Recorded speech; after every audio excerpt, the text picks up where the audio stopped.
শরীরটা কেমন শুকায় যেতেছে। না না, খাই তো। তুমি সবসময় এক জামা পরে থাকো কেন খালু? তোমার জন্য নতুন একটা জামা আছে। সত্যি? হ্যাঁ, অনেক সুন্দর। কই জামা কই? আসো, আসো। তুমি এমন একটা কাজ করতে পারলা? রেনু যখন মার সামনে কথাটা আমারে কইলো, আমার মন যদি তোর বিষ খেয়ে মরে যায়। ছি, তুমি এত খারাপ ভাবতে আমার।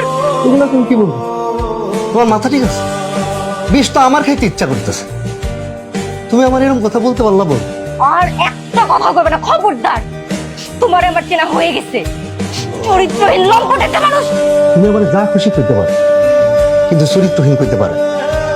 এই বুকে হাত দিয়ে বলতেছে আমি একজন চরিত্রবান পুরুষ, যে নিজের বউ ছাড়া কখনো অন্য কোনো নারীর দিকে কোনো নজরে তাকায় নাই। আরে এই বুকটা খুলে যদি দেখাইতে পারতাম না, দেখতে এই বুকের মধ্যে খালি তুমি আছো।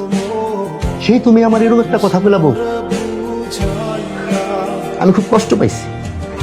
তার মানে তুমি কইতাছো রেনু সব মিথ্যা কথা কইতাছে? মিথ্যা না, তবে সত্য না। মানে? তোর বোঝার ভুল, তোমাকে বোঝার ভুল। আচ্ছা, তুমি না কইছো ওরে নিজের মেয়ের মতো আদর করতে, আমি ওরা আমার মেয়ের মতো আদর করছি। ওর জন্য নতুন জামা কিনে নিয়ে এসেছি। তুমি রেনুর জন্য নতুন জামা কিনে নিয়ে আসছো? আমি তোমার ভুল হয়ে গেছে, ঠিক আছে, মেনে নিলাম, আমারই ভুল, ক্ষমা চাই। আমি জীবনে আর কোনোদিন রেনুর বিষয়ে কোনো কিছু বলবো না, ওর জন্য কিছু করবো না।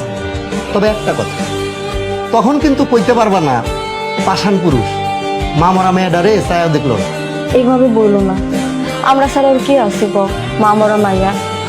আমি না বুঝা অনেক উল্টা পাল্টা খারাপ কথা তোমারে কইছি, তুমি মনে কষ্ট রাখো না। আমি সহজ সরল মানুষ, মনে কষ্ট রাখা পছন্দ করি না। কষ্ট নিয়ে থাকলে এই বাড়িতে ঘর জামাই থাকতে পারতাম না।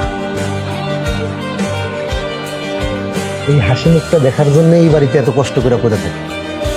তোমার যে কত ভালোবাসি বউ, সেটা বুঝাইতে গেলে সকাল হয়ে যাবে। দাও, খাওয়ান দাও। হ্যাঁ হইছে। আচ্ছা আমি খাওয়ান রেডি করতেছি, তুমি আস। হ্যাঁ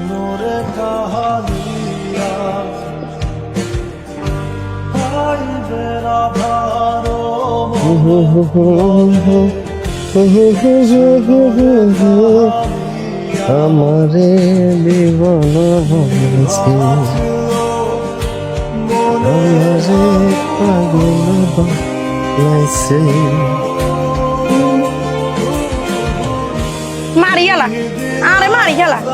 ছোট গোলাই নেলেন বলবি কি আর কাম কাজ কিচ্ছু নাই কেন? বউ, ওই কেডি বানাইতেছিলাম, পাখি মারো। পাখি মারান লাগতো না, তুই নিজে মরি যা। সবসময় এরকম করবেন কত?